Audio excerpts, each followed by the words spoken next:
A tenant claims that she paid rent to the wrong person for the last 13 months. Now the landlord is demanding all of that money in return.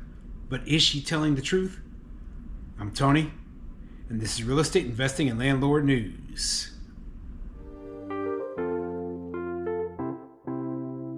All right, so I have an interesting article for you today, and it's kind of a weird story. It was actually, I believe, a TikTok that a person posted telling their story of how they were paying the rent to the wrong person for like 13 months. And, you know, like there's so many holes in the story, it just doesn't sound very believable to me. And I'm going to tell you exactly why as I go through this article. Now, I don't have a copy of the original video. I just don't have a TikTok account. I'm kind of old school. I don't really like TikTok.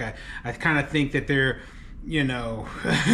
are some issues with privacy and security on the program, and I just said I'm not even going to deal with it. So, if I do create something, it'll be on YouTube Shorts, but not on TikTok. But I know what the program is, and it's basically people, they're trying to share their stories, get a bunch of views, and this video apparently has gotten a ton of views. Now, the question is it true?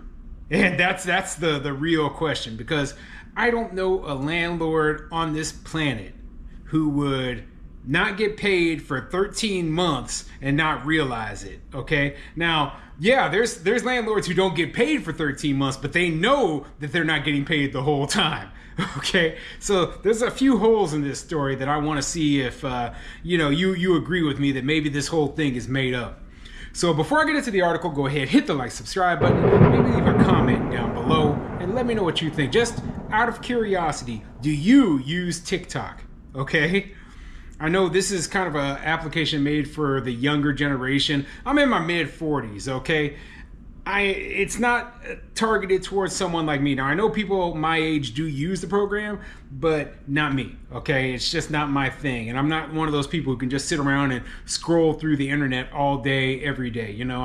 I have my time when I make my videos and I watch my videos, and then I have a lot of time when I don't even have my phone on me. Okay, I'm like I said, I'm pretty old school. I grew up in a generation when before people even had cell phones. Okay, I remember people having pagers. When I was in my teens, people had pagers back then, but not everybody had a cell phone.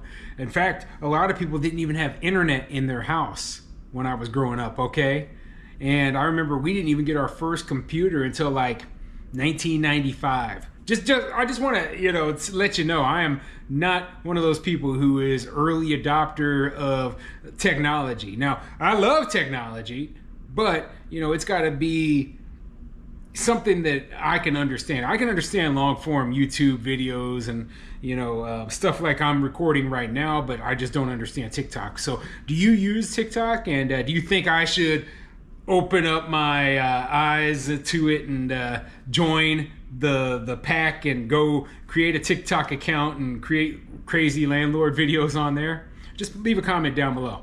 Anyway, let's get into this article. This article is coming from Dexter2.com, and it says, Tenant faces lawsuit after paying rent to the wrong person for 13 months. Let's get into it. An unlucky tenant is being threatened with a lawsuit after she paid rent to the wrong person for 13 months without realizing it. Cody Lynn, who goes by Lizzie with a Glizzy online, took to her TikTok account to share with viewers how she ended up with an angry landlord claiming she owed $18,508 of rent. Cody had been using Venmo to send all rent payments for over a year, including her security deposit, only to find out her landlord had never received a single cent. So, first of all, I do know that there are small mom and pop landlords who will use things such as Venmo in order to accept rent payment. But the question I have is the security deposit. Okay, now she mentioned they mentioned here in the article that she paid her initial security deposit with Venmo and the landlord never received it. Now that's very questionable, because before I sign the lease, I have to at least have the money. Okay, you got to have, the first month rent, you got to have the security deposit. That's the way I roll. Now, this might be a small mom and pop landlord who doesn't know any better and, said, I mean, it's possible. It's possible, right? But that's the first, the questionable part I see in all this, right?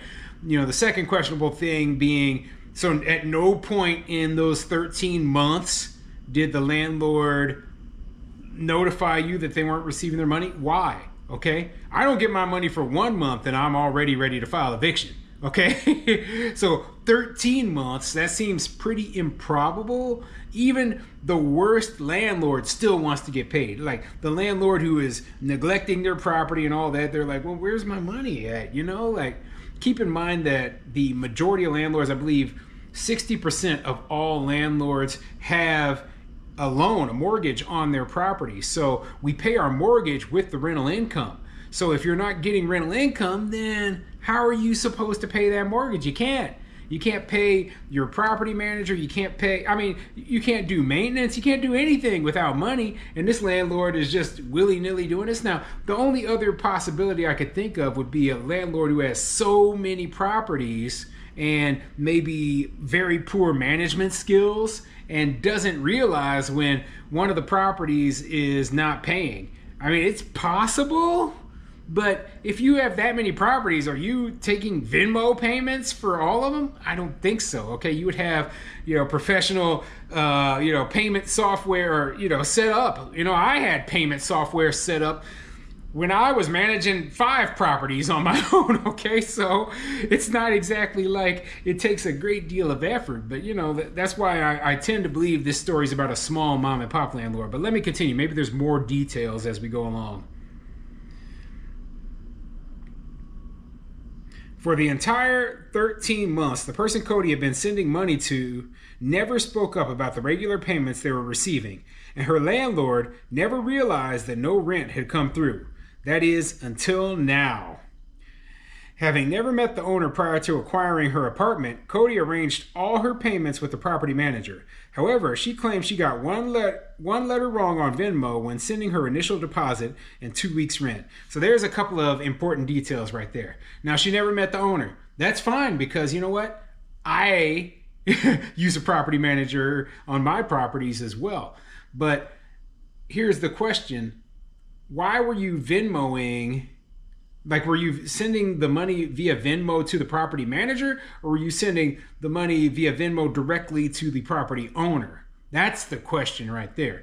And, the other thing is that if you were sending it to the property manager, then the property manager was not doing their job. Okay, the property manager's job is to collect the rent payments and then forward them on to the property owner.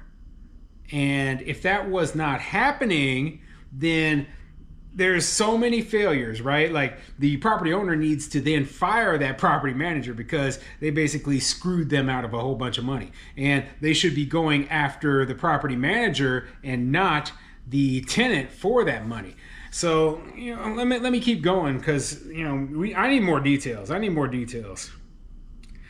No one noticed, and Cody was given the keys to her place, continuing to regularly send money to the same Venmo account without any sign that anything was wrong. That is, until she received a message from her property manager stating a recent check had bounced. Realizing what had happened, Cody went straight to Venmo and requested a full refund of her lost money. The man who had received her rent then got in contact to discuss the mix-up. So she was sending the money and someone, I don't know how Venmo works. Now, maybe somebody could explain it, down below, but, when you are sending money via, only thing I could compare it to would be like Western Union. You have to have, the name of the person that you're sending it to, and the amount. So you would think that if it wouldn't just be like you're sending the money straight to some random account number. I don't know how it works, so I've never used Venmo. I'm just assuming that there would be more checks and balances in place to make sure that this sort of thing didn't happen. And if this person was receiving your money and not basically not reporting that they were receiving this money, then stealing. Okay, that's theft, that's fraud, or I don't know how to describe it. Like, yeah, somebody was sending you this money, but you had no right to it. It's kind of like if somebody robbed the bank, right? Or no, not even robbed it. Let's say that the person filling the ATM dropped a stack of $100 bills on the ground, and then you picked it up and just took it. Well, that's still stealing. Just because you found it, you don't have any right to it. Okay, so I feel like there's something unusual about this story that makes it kind of unbelievable. Okay, like there's so many places where it failed at the same time. Kind of reminds me of the whole thing with the Secret Service recently, and it's like, how could all of these different spots fail at the same time and nobody take notice? And then you think about it and you're like, well, it's not possible. Okay, it's not possible. And this story is probably made up in order to garner sympathy and get views. And this is something that I've seen a lot lately on not just on YouTube, but also on TikTok. And basically you have these people out there and they want their 10 minutes of fame. They want to get views, and they will make up lies. They will tell half truths. They will stretch the truth. They will do whatever it takes in order to become internet famous. I'm one of those people who says that if you can't stand on, the things you believe in and all that, then you're just nothing but a fake. Okay, so I think this story is fake. Okay, I think it is. I'm not even going to finish reading this article, but you get the gist of it. Basically, she's claiming that, oh, yeah, I accidentally sent the money to the wrong people, and now the landlord wants his money back. And, I think there's either something she's leaving out, like maybe she never paid the landlord, and, I don't know. I don't know what it is, but let me know what you think down in the comments below.